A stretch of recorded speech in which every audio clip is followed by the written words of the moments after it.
Hello, and welcome to a new video here on my channel, here at commaik. In this video, I'm testing the new Dreame A1 Pro, a robotic lawnmower without a boundary wire, without an RTK antenna, without beacons, and without additional cameras. No, this device uses a 360-degree sensor. The robotic lawnmower only needs to be set up on the property once, and then operates completely autonomously. Does it really work as the advertisement promises? I get to the bottom of this question in this video. Be sure to stay tuned, because it's about to start. And a little tip, the robot will be raffled off at the end, so watch the video very carefully. The A1 Pro robotic lawnmower that you see driving behind me comes from Dreame. Dreame originally belonged to the Xiaomi group, but now operates as an independent brand and is known for its household robots. Dreame builds robot mops, robot vacuums, and window cleaning robots. Some examples are the L10S, the Dreame Z10 Pro, and the H12 Pro. These are all top models that regularly land in the top 10 in Germany and even took first place on Amazon Black Friday last year. So they're not exactly unknown. Dreame is now venturing out into the front door with robotic lawnmowers. The model you see driving behind me is a robotic lawnmower that works without any cables, without an RTK antenna, without laying perimeter wire in the ground, and without beacons. The device creates a 3D map. The technology behind it is called OmniSense, and the result looks like an ultrasound map. And with this map, the robot can independently navigate the property and mow the lawn. I'll examine whether it does this properly in this video. But first, I'll show you what the robot comes with, what you get in the box, and what one of you can win at the end of this video. The Dreame A1 Pro was delivered to me in a separate box. This stylish box was tucked into the outer packaging. The packaging certainly looks impressive, but its size and weight shouldn't be underestimated. You have to lug a good 15 kilograms around just to unpack the robot. And once you do unpack it, the contents are very manageable. There's not much to it. The package contains the robot. There's the charging station, which in the package consists of the bottom part and this back part, which you simply click together. There's this brush, which will later clean the sensor. You put it in here at the top, and the charging station is complete. What else is included? In this large box are the ground anchors for securing the station to the ground.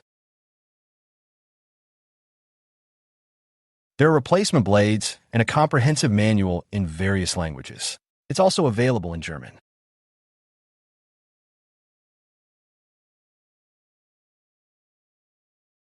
I always find a printed manual very nice. In addition to a cleaning cloth, the package also includes the power adapter to supply the charging station with power. The charging station itself, of course, also has a cable. It's 10 mm long. The length should be sufficient for optimal positioning of the charging station in most cases. The charging station does not necessarily have to be on the lawn. It can also be placed next to the lawn. It works. What I particularly like is the setup guide. It's a manual with English titles and German instructions underneath. It explains how to unpack the box correctly, how to assemble the station, and how to set up the robot. It couldn't be easier. Everything I need is available here at a glance. Let's take a closer look at the robot. This thing has something going for it, doesn't it? The robotic lawnmower looks stylish. It appears high quality. When you get close to it, you quickly notice it's made of plastic.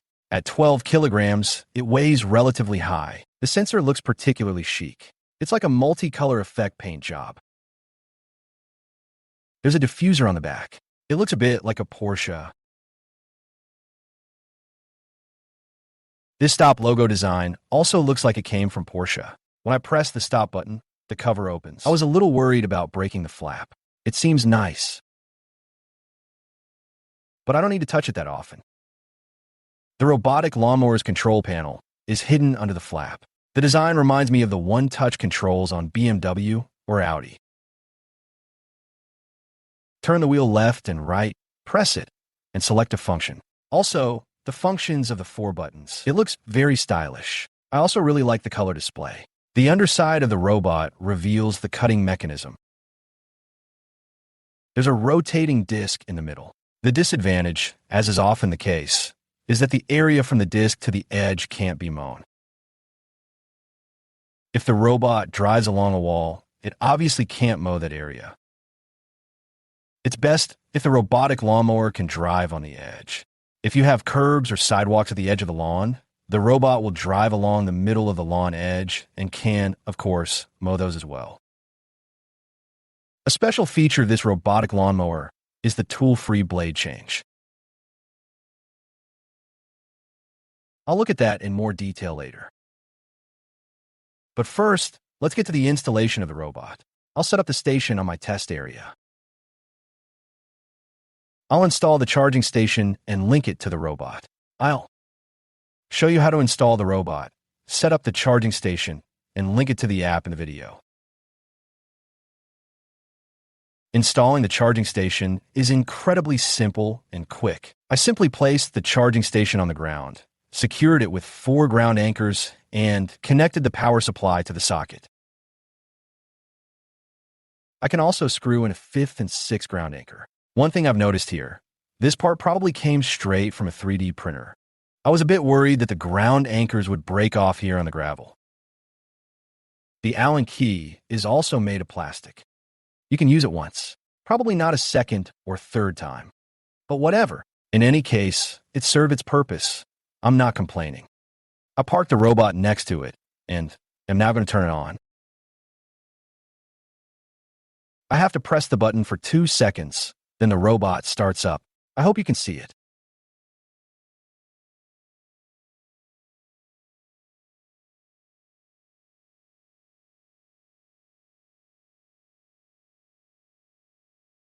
Yes, you heard me. The robot took a while to start up.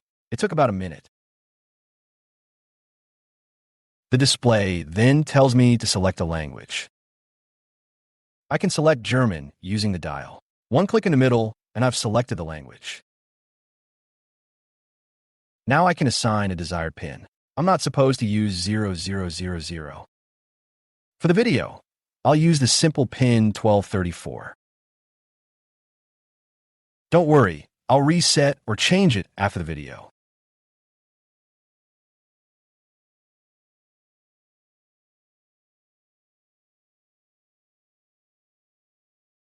That's it.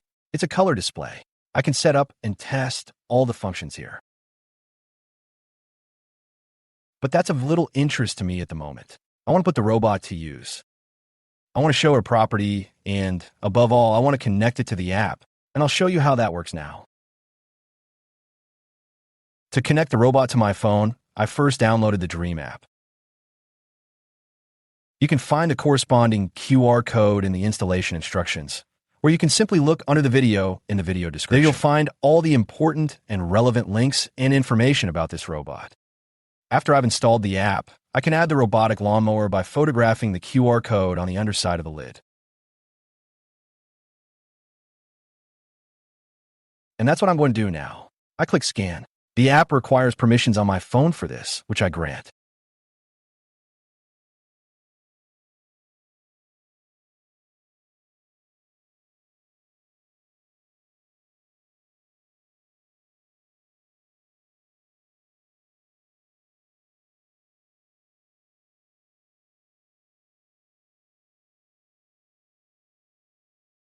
Well, it took a good minute. Not much longer. I've now linked the robot to my phone. That went much faster than expected. I'll now charge the robot in the charging station and then create a map of the lawn. This robotic lawnmower has no boundary wire, no proper mapping, and no RTK antenna.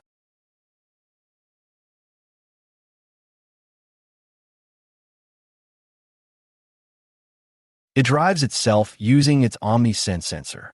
I only have to drive it along the lawn boundaries once. I'm really curious to see how this works in practice on my property here. The Dreame A1 Pro drives over my valve boxes. I like that. The AntBot, for example, doesn't do that. It's also supposed to mow the edges, of course. Here you can see that the robot stops first.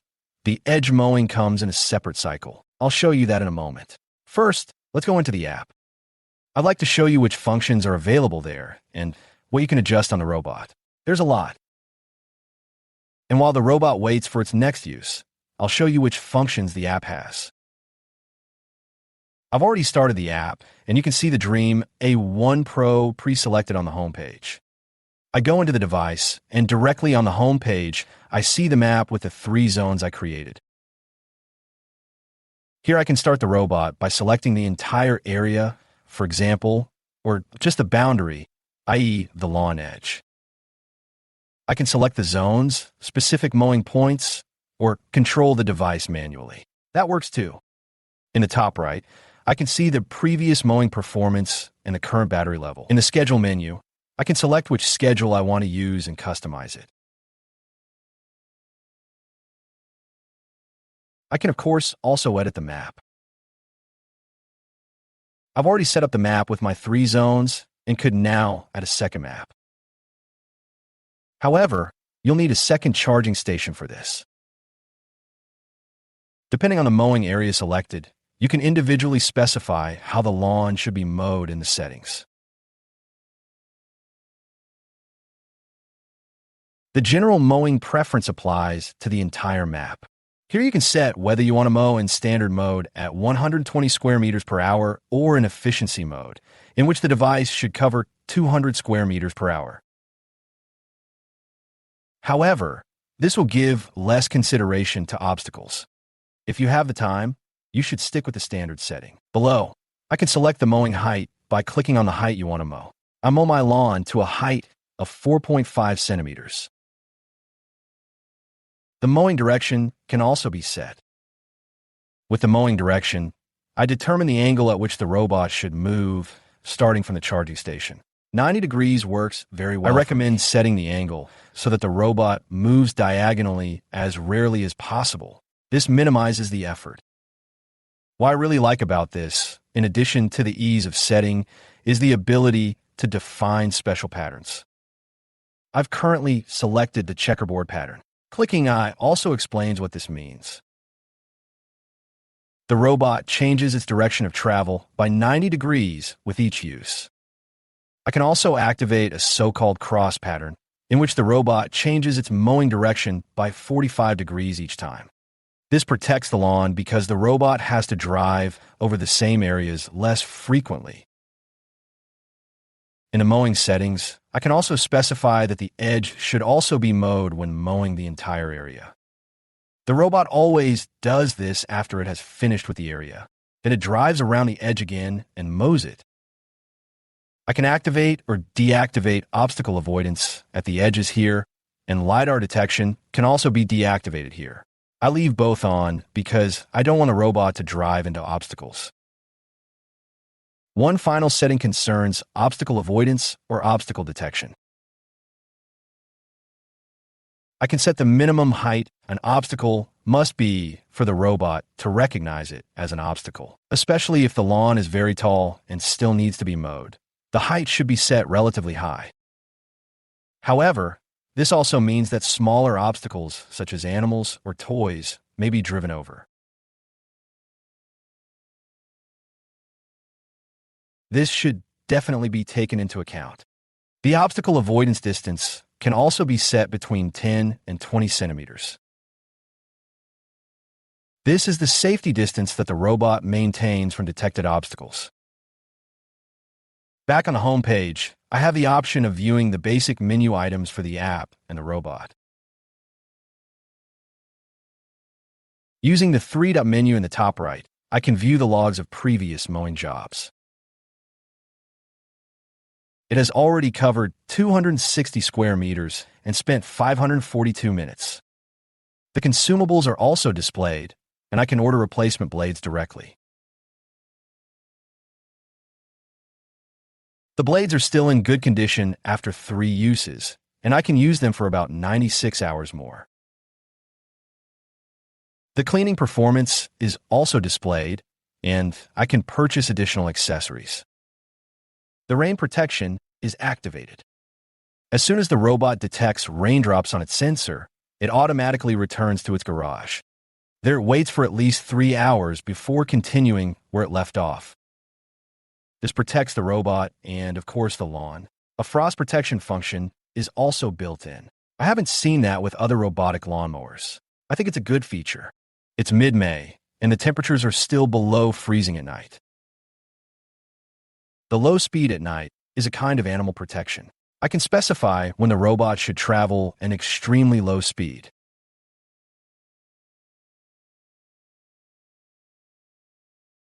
However, I doubt that this actually makes sense. Hedgehogs are known for simply curling up when threatened and not running away, no matter how fast the obstacle is approaching. Once the robotic lawnmower's battery is charged, it should of course continue its work, and it does so exactly where it left off. This definitely works. I've been able to test it several times. There's also the anti-theft alarm, of course. By default, however, it only has the lifting alarm. If the robotic lawnmower is lifted, a loud siren sounds and the robot is locked. It can then only be unlocked by entering a personal PIN. So, theft is pointless. Unfortunately, the alarm when leaving the predefined map or the real-time location display aren't included in the standard package. For that, I would first have to purchase the link module separately and install it in the robot. Further down, I have general information about the robot, the network, the time zone, and firmware updates. I can set and customize all of this here. I can also select the robot's voice here. I think the German voice is well done. I've been able to test the Dreame A1 Pro robotic lawnmower for a while now, and it's time for a conclusion. Let's start with the looks. I think the looks speak for themselves. The robotic lawnmower looks really stylish with its dome on the front. From behind, it reminds me of the Porsche Panamera. I have no idea where I got that. The app is well thought out. I've already seen this with a robot vacuum. The functions make sense and work well. However, the app generates too many notifications and is sometimes a bit clunky and sluggish. I've noticed this several times, but they can work on this and further improve the functions. Setting up the robot was super quick. It took me no more than 10 minutes to set up the charging station and connect it to the app. I really can't complain. Now for the mapping and editing of the map. That takes a bit of getting used to. Unlike my RTK robotic mowers, which I've already tested, I have to manually steer this robot around the entire map. I can create my zones, I can define hotspots and no-go areas, and even special cutting patterns. Everything I need works, but I have to drive the robot along all the edges at the beginning. Well, you only do that once. There are a few tricks to setting it up that I've read about and implemented. I wanted the robot to mow my lawn edges cleanly and completely automatically. To achieve this, I didn't do the mapping run 10 centimeters inside the boundary as recommended, but rather a bit outside the edge. I steered it exactly over the middle of my edge. The robotic lawnmower then drove along the middle of the lawn edge and mowed the edges perfectly. I think that's great. It works. But it also has a huge disadvantage on my property with my gravel beds on the sides. The robot has problems with the gravel. It regularly got stuck. It disturbed the stones, dug deep holes, and regularly got stuck. However, I never had to pull it out. It always managed it on its own. I'm not sure if it's a design flaw in the hardware or if the problem can be solved in the software. In my opinion, a bit more weight should be put on the rear axle to increase the pressure on the drive shaft. What else did I notice? When the robot turns to free itself in the gravel bed, it always drives and steers with only one wheel. When cornering right, the left wheel should turn forward and the right wheel backward. But the robot doesn't do that when it gets stuck. During normal operation, however, it does do this when turning. I've already written to the engineers and hope that a solution can be found. The robotic lawnmower navigates its U-shaped paths cleanly with an overlap of approximately 50%. It mastered my hills and the slope on the lawn without any problems. It even had no problems on slightly wet lawns. I deliberately let it run in the rain. The wheel spikes are made of rubber. You can hardly hear it when driving on sidewalks. That's a nice feature. The robot is really very quiet. That's an advantage over the other robots I've had. However, the rubber wheels are also a bit soft. They bend under high resistance and then don't provide enough grip on the sidewalks. So what does that mean in the end? Is the Dreame A1 Pro a bad robot? No, it's a great piece of equipment. Not only does it look great, it also works perfectly, and the problems I identified can certainly be solved with software updates. I also assume that these problems will be resolved. I think the robot is suitable for anyone who doesn't need to mow more than 1,000 square meters. Even if 2,000 square meters is possible. It's suitable for anyone who either has a solid and drivable lawn edge or who could drive right up to the edge.